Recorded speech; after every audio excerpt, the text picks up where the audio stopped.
Hindi pa tinatamaan ng taripa ni US President Donald Trump ang local car scene ayon sa isang auto dealer. Mas dapat daw bantayan ngayon ang mababang piso at tumataas na interest rate. Yan ang agenda report ng ating mobility correspondent G. Baroga.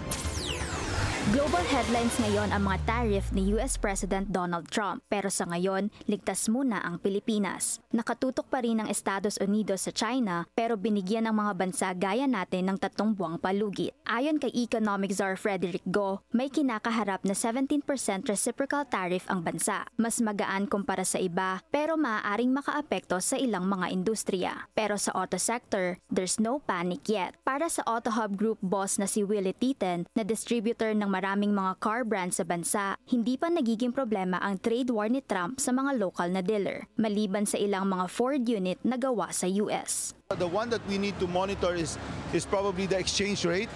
Because of the volatility now, the exchange rate, the interest rates, those are the things that we need to look into.